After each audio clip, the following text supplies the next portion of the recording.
जब कुछ नहीं था तब भी मैं थी। मैं हूँ जब सब कुछ है तब भी मैं ही हूँ। मैं रहूंगी जब सब समाप्त हो जाएगा तब भी मैं रहूंगी।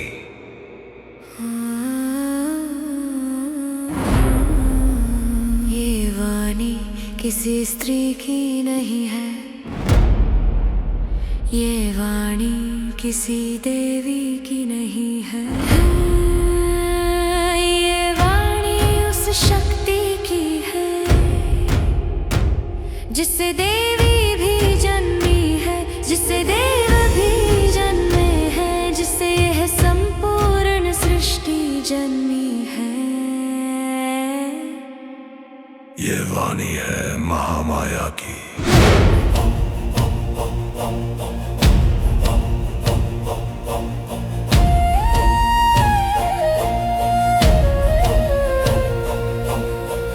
श्री दुर्गा सप्तशती, 700 श्लोक, 3 चरित्र, एक महाशक्ति।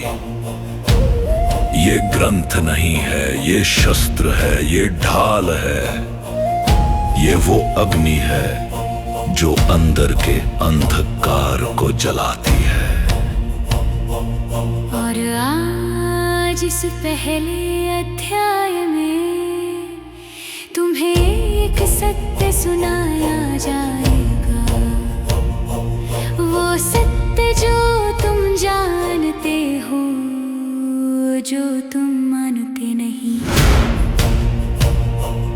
ये कथा आरंभ होती है महर्षि मार्कंडेय के पवित्र मुख से। वे ऋषि जिन्होंने मृत्यु को जीत लिया, जो काल के पार खड़े हैं, जो आज भी इस पृथ्वी पर हैं, किसी पर्वत की गुफा में, किसी नदी के किनारे, किसी पवित्र अग्नि के पास। स्वारोचिष मनवंतर उस काल में, चैत्र वंश में एक महाराजा का राज था, उसका नाम था सुरथ। संपूर्ण भूमंडल उसके अधीन था। वो राजा प्रजा को अपने पुत्रों की भांति पालता था, धर्म की राह पर चलता था। उसकी दंड नीति इतनी प्रबल थी कि शत्रु उसका नाम सुनकर ही कांप उठते थे। ऐसा था राजा सुरथ, किंतु काल किसी की प्रतीक्षा नहीं करता। काल किसी का मित्र नहीं होता, काल केव काल होता है। कुला विध्वंसी क्षत्रिय राजा सुरथ के शत्रु बन गए। वे संख्या में कम थे, किंतु युद्ध संख्या से नहीं जीता जाता, युद्ध भाग्य से जीता जाता है। और उस दिन भाग्य सुरथ के साथ नहीं था। युद्ध हुआ, भयंकर युद्ध। हाथियों की चिंगाड़, घोड़ों की हिनहिनाहट, तलवारों का टकराना, वीरों का गर्जना, और फिर मौन। राजा सुरथ पराजित, पराजित। ये शब्द एक राजा के लिए मृत्यु से भी भारी होता है। वो अपने नगर लौटे, ये सोचकर कि चलो कम से कम अपने देश में तो राज करें, किंतु वहां भी शत्रुओं ने आक्रमण कर दिया और उनके अपने मंत्रियों ने जिन पर उन्होंने जीवन भर भरोसा किया था, उनकी राजधानी में ही राजकीय सेना और खजाना हड़प लिया। सोचो उस क्षण को, एक राजा जिसने धर्म का पालन किया, जिसने प्रजा को पुत्र की तरह पाला, वो राजा एक ही रात में अकेला हो गया। ना सेना, ना खजाना, न राज्य, न विश्वास पात्र, कुछ नहीं। तब राजा सुरथ ने क्या किया? शिकार खेलने के बहाने घोड़े पर सवार अकेले एक घने जंगल में चले गए। यहाँ एक गहरा सत्य छिपा है, जब हम सब कुछ खो देते हैं, तभी हम सच्चाई के सबसे निकट होते हैं। जब तक महल होता है, राज्य होता है, सत्ता होती है, हम भूल जाते हैं। जब सब चला जाता है तब याद आती है। और इसीलिए परमात्मा पहले सब छीनता है, फिर सब देता है।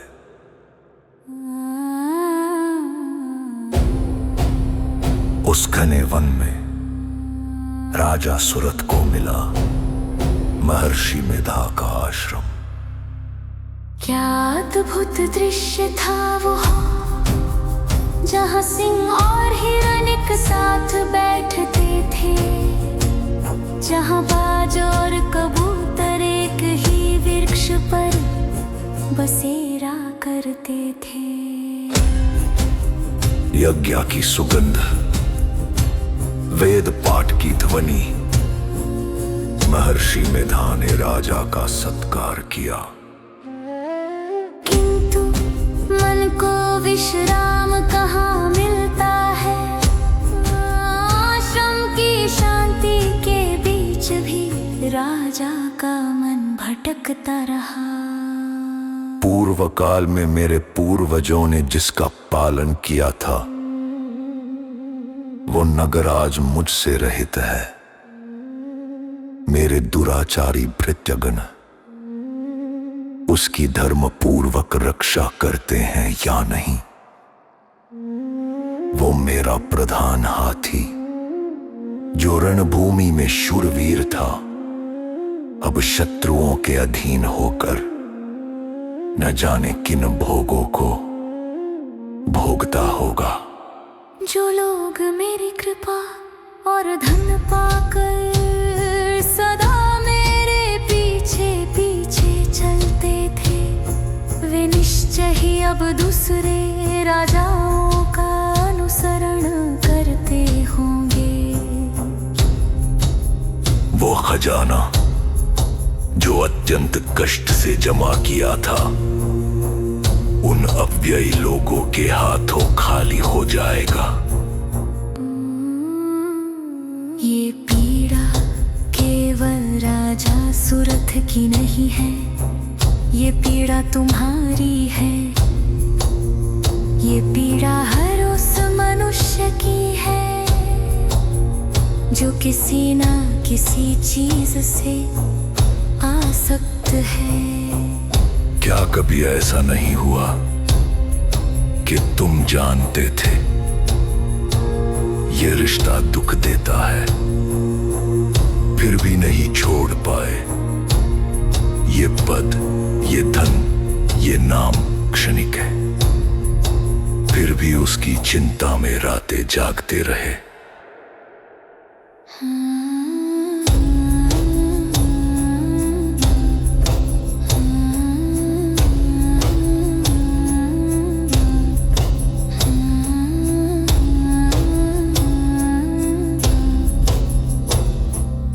यही माया है।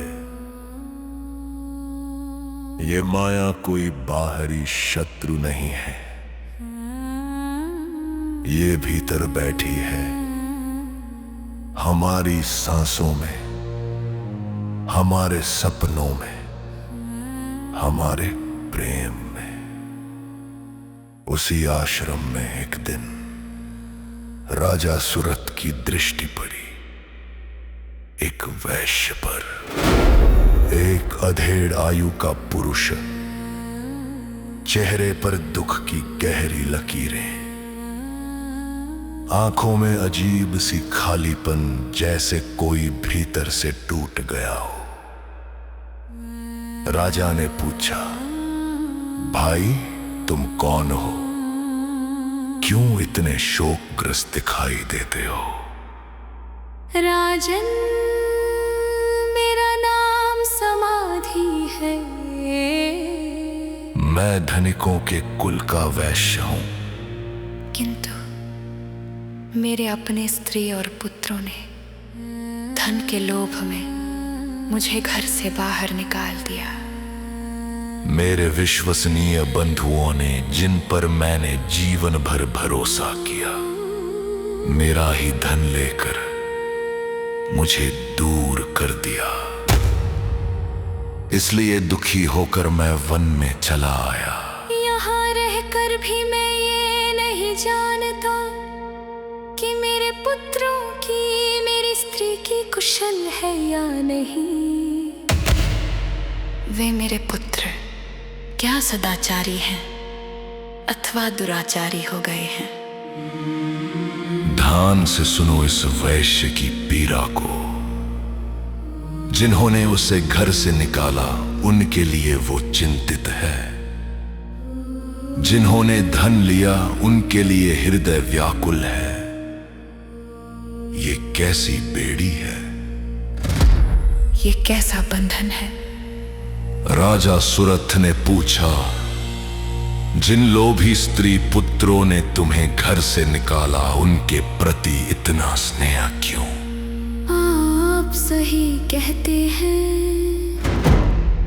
किंतु क्या करूं, मेरा मन निष्ठुर नहीं हो पाता। जिन्होंने पिता के प्रति स्नेह को तिलांजलि दे दी, उन्हीं के लिए मेरा हृदय रोता है। महामते, गुणहीन बंधुओं के प्रति भी जो यह खिंचाव है, ये क्या है? मैं जानकर भी नहीं जान पाता। और तब ये दो टूटे हुए इंसान, एक राजा और एक वैश्य, साथ साथ महर्षि मेधा के सामने बैठे। और राजा ने पूछा, भगवान, जो राज्य मेरे हाथ से चला गया, उसमें आज भी मेरी ममता है। ये जानते हुए भी कि वो अब मेरा नहीं, मुझे उसके लिए दुख होता है। ये वैश्य भी ऐसा ही है। जिन्होंने इसे ठुकराया, उन्हीं से प्रेम। महाभाग हम दोनों समझदार हैं, तो भी ये मोह क्यों? विवेक शून्य पुरुष की भांति हम में ये मूढ़ता क्यों? ये क्या है? ये क्यों है? और महर्षि मेधा ने मुस्कुराते हुए कहा, महाभाग, ये मोह, ये ममता, ये खिंचा तुम्हें अजीब लगती है, किंतु ये सृष्टि का नियम है। देखो उन पक्षियों को जो स्वयं भूखे हैं, फिर भी मोहवश अपने बच्चों की चोंच में अन्न के दाने डालते हैं। पशु पक्षी मृग सभी इस खिंचाव में है। मनुष्य भी उससे अलग नहीं, किंतु ये खिंचा आती कहां से है? ये खिंचा आती है उस महाशक्ति से जो इस सृष्टि की संचालिका है। जगदीश्वर भगवान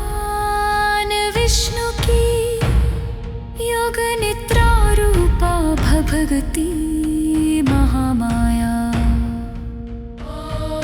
उन्हीं से ये जगत मोहित है, वे ज्ञानियों के भी चित्त को बलपूर्वक खींचकर मोह में डाल देती है। ज्ञानियों के भी तुम और मैं तो साधारण प्राणी हैं। ज्ञानियों के भी ऋषियों का, मुनियों का, विद्वानों का, सबका चित्त वे महामाया अपने वश में रखती है। वे इस संपूर्ण चराचर जगत की सृष्टि करती है। वे ही प्रसन्न होने पर मुक्ति का वरदान देती है। वे ही पराविद्या, संसार बंधन की हेतु, और मोक्ष की दातुग्री, सनातनी देवी, संपूर्णेश्वरों की भी अधीश्वरी।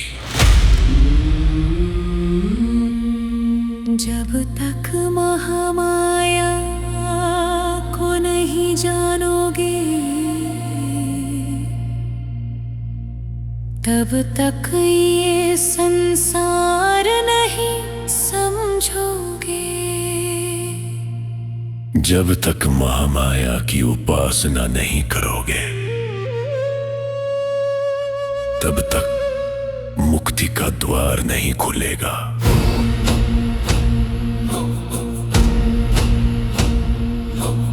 वे ही महाविद्या, वे ही महामाया, वे ही महामेधा, वे ही महाकाली, भयंकर काल रात्रि वे ही, शांत महालक्ष्मी वे ही, घोर महारात्रि वे ही, कोमल महासरस्वती वे ही सब हैं।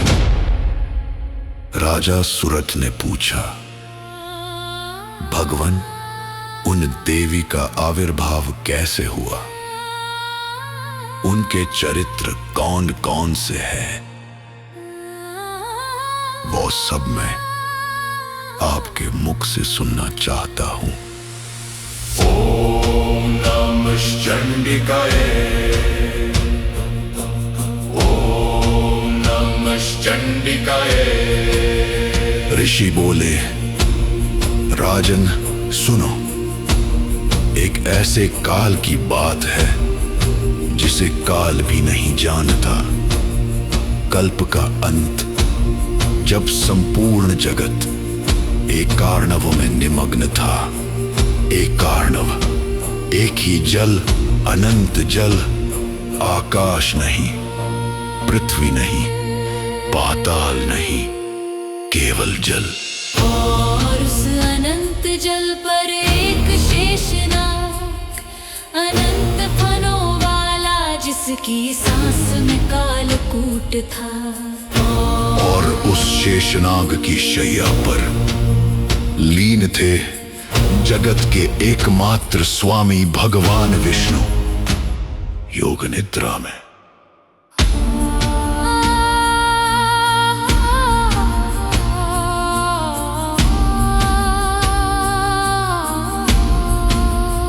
और तब उनके कानों के मैल से उस अनंत जल के बीच दो भयंकर आकृतियां उभरी, मधु और कैटब।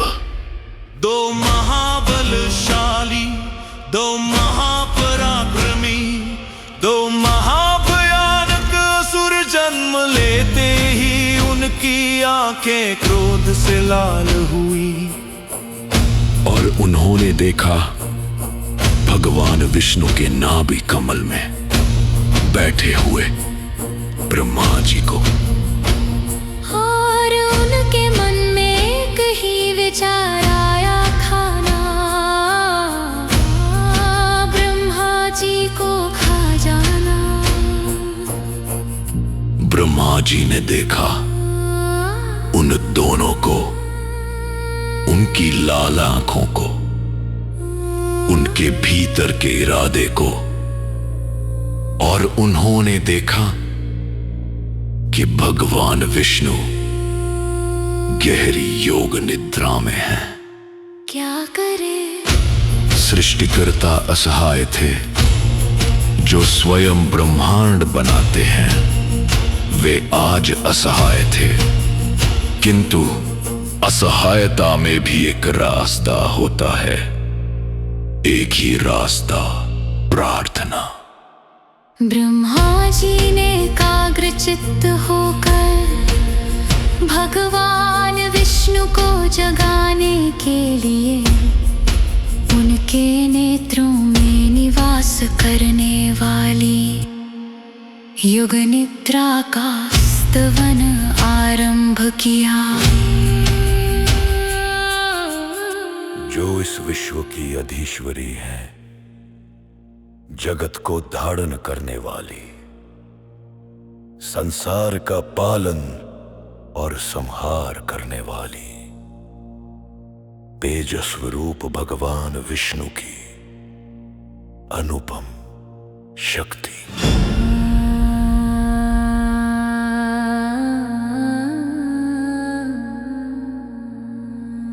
देवी, तुम्हें स्वाहा, तुम्हें स्वधा, तुम्हें वशत्कार। स्वर भी तुम्हारे ही स्वरूप हैं। तुम्हें जीवनदायिनी सुधा हो, नित्य अक्षर प्रणव में, अकार उकार मकार, इन तीन मात्राओं के रूप में तुम्हें स्थित हो। और उन तीन मात्राओं के परे जो बिंदु रूपा अर्ध मात्रा है, जिसका उच्चारण नहीं किया जा सकता, वो भी तुम ही हो। वो भी तुम ही हो। जहाँ शब्द समाप्त होते हैं वहाँ वे हैं। जहाँ बुद्धि नहीं पहुँचती वहाँ वे हैं। जो अज्ञेय है अकथनीय है। जो अज्ञेय है अकथनीय है, वो भी वे ही है। देवी तुम ही संध्या, तुम ही सावित्री, तुम ही परम जननी। तुमसे ही इस जगत की सृष्टि होती है, तुम्ही से पालन होता है। और कल्प के अंत में तुम ही सबको अपना ग्रास बना लेती हो। जगन्मयी देवी उत्पत्ति के समय सृष्टि रूपा, पालन काल में से गुरु पापा, कल्पांत में संहार रूपा।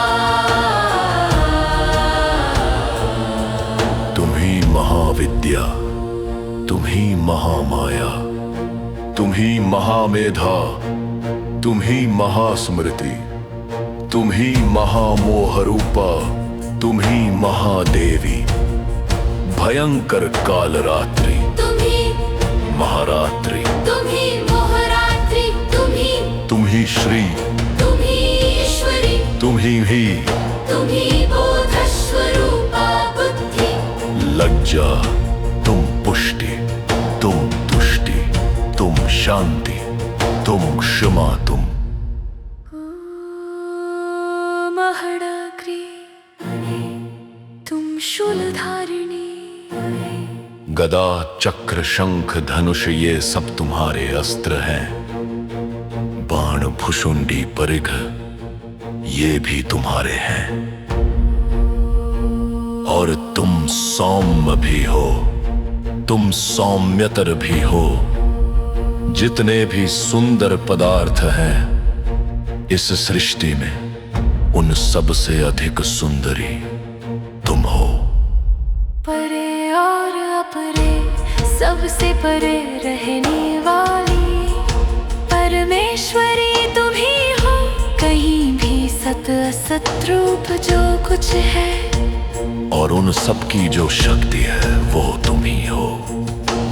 ऐसी अवस्था में तुम्हारी स्तुति क्या हो सकती है? जो इस जगत की सृष्टि पालन संहार करते हैं, उन भगवान को भी जब तुमने निद्रा के अधीन कर दिया, तब तुम्हारी स्तुति करने में कौन समर्थ है? मुझे भगवान शंकर को भगवान विष्णु को तुमने ही शरीर धारण कराया। दे इन दोनों दुर्धर्ष असुरों को, मधु और कैटभ को मोह में डाल दो। भगवान विष्णु को जगा दो और उनके भीतर इन दोनों महान असुरों को मार डालने की बुद्धि उत्पन्न कर दो। यह वो क्षण था जब ब्रह्मा जी ने अपनी सीमा स्वीकार की, जब सृष्टिकर्ता ने भी सिर झुकाया और ब्रह्मा की प्रार्थना उस अनंत जल में गूंजती रही। और तब भगवान के नेत्रों से, उनके मुख से, उनकी नासिका से, उनकी बाहुओं से, उनके हृदय से, उनके वक्षस्थल से वो महाशक्ति धीरे धीरे अलग होने लगी। जैसे सूर्य बादलों से निकलता है, जैसे कमल जल से उठता है, जैसे अग्नि काष्ठ से जन्मती है, वैसे ही उस अनंत जल के ऊपर, उस एक कर्णों के बीच ब्रह्मा जी की दृष्टि के सम्मुख वे खड़े हो गई। महामाया, देखो उन्हें, 10 भुजाएं 10 अस्त्र, 3 नेत्र नीलमणि सा शरीर, दिव्य आभूषण, 10 मुख 10 पाद। मैं वही हूँ जिसे ब्रह्मा ने पुकारा, मैं वही हूँ जो विष्णु की शक्ति हूँ, मैं वही हूँ जिसने इस सृष्टि को बनाया। मैं निद्रा हूँ, मैं जागृति हूँ, मैं बंधन हूँ, मैं मोक्ष हूँ, मैं वही हूँ जिसे तुम खोज रहे हो। योग निद्रा से मुक्त होने पर जगत के स्वामी भगवान जनार्दन शेषनाग की शैया से जाग उठे। जैसे रात के सबसे गहरे अंधकार के बाद पहली किरण उगती है, वैसे ही भगवान विष्णु जागे और उन्होंने देखा उन दोनों असुरों को।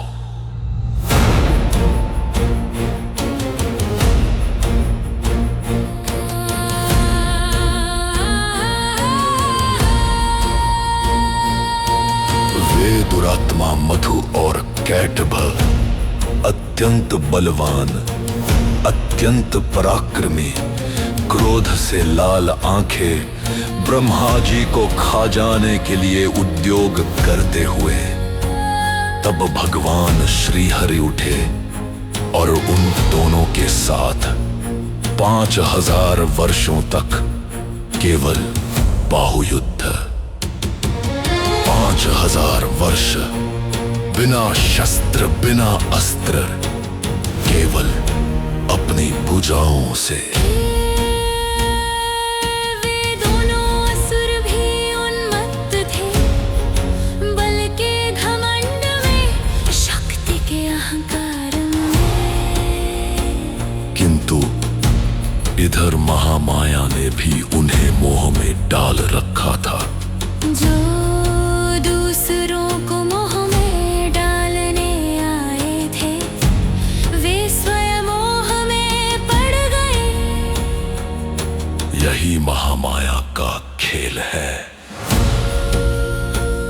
और उस मोह में पड़कर वे मधु और कैटभ भगवान विष्णु से कहने लगे, हम तुम्हारी वीरता से संतुष्ट हैं, तुम हमसे कोई वर मांगो।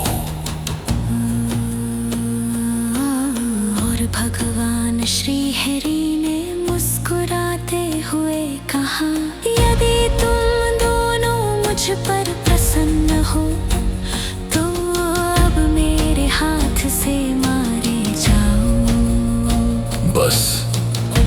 इतना ही मैंने वर मांगा है, यहाँ दूसरे किसी वर से क्या लेना। वाह क्या उत्तर था यह, शत्रु ने कहा मांगो और भगवान ने मांगा तुम्हारी मृत्यु। यही ईश्वर का स्वभाव है, जो दिया जाए उसे भी मोक्ष के लिए उपयोग करना। धोखे में आने पर जब उन असुरों ने देखा संपूर्ण जगत में जल ही जल है, तो भगवान से कहा, जहां पृथ्वी जल में डूबी हुई न हो, जहां सूखा स्थान हो, वही हमारा वध करो।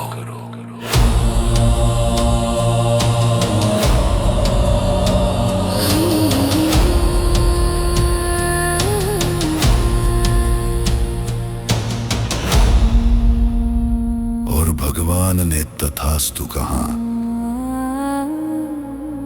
शंख चक्र और गदा धारण करने वाले भगवान ने उन दोनों के मस्तक अपनी जांघ पर रखे और चक्र से काट डाले। मधुकैटभ वध वह महायुद्ध समाप्त हुआ। वे दोनों असुर जो ब्रह्मा जी को भस्म करने आए थे, जो 5000 वर्षों तक भगवान से लड़ते रहे, मारे गए। किंतु उन्हें मारा किसने? केवल भगवान विष्णु ने नहीं,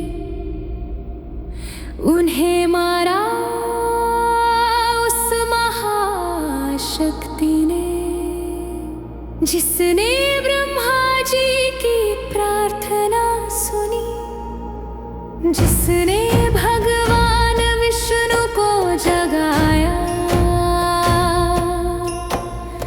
जिसने उन असुरों को मोह में डाला, जिसने उनके भीतर वो बुद्धि उत्पन्न की कि वे वर मांगने के लिए कह बैठे। वह शक्ति थी महामाया, योग निद्रा, महादेवी चंडिका। और ऋषि मेधा ने कहा, इस प्रकार ये देवी महामाया ब्रह्मा जी की स्तुति करने पर स्वयं प्रकट हुई थी। अब पुनः तुमसे उनके प्रभाव का वर्णन करता हूँ, सुनो। और यहाँ पहले अध्याय की महाकथा, अगले अध्याय के लिए हमें तैयार कर लो। राजा सुरथ वो तुम हो जब तुमने कोई प्रिय चीज खोई। वैश्य समाधि वो तुम हो जब किसी अपने ने ठुकराया। और वो मोह, वो अनजानी खिंचाव जो जानते हुए भी नहीं छूटती, वो महामाया है। तो यह कथा यहाँ नहीं रुकती, क्योंकि महामाया केवल बांधती नहीं, वे मुक्त भी करती है। ब्रह्मा जी की एक पुकार पर वे प्रकट हुई, तुम्हारी एक पुकार पर भी वे प्रकट होंगी। इसीलिए यह पाठ है, इसीलिए यह सप्तशती है। जब जब मोह में पड़ो महामाया को पुकारो। जब जब राज्य छूटे अपने, दूर हो संसार दुख दे। इस कथा को याद करो। क्योंकि जो बांधती है वही मुक्त करती है, जो माया रचती है वही माया से पार ले जाती है। यही उनकी लीला है, यही उनकी कृपा है, यही उनका स्वरूप है। या देवी सर्वभूतेषु शक्तिरूपेण संस्थिता, नमस्तस्यै नमस्तस्यै नमस्तस्यै नमो नमः। या देवी सर्वभूतेषु मातृरूपेण संस्थिता, नमस्तस्यै नमस्तस्यै नमस्तस्यै नमो नमः। या देवी सर्वभूतेषु मातृरूपेण संस्थिता, नमस्तस्यै नमस्तस्यै नमस्तस्यै नमो नमः। या देवी सर्वभूतेषु मातृरूपेण संस्थिता, नमस्तस्यै नमस्तस्यै नमस्तस्यै नमः। ओम तत्सत। ओम तत्सत।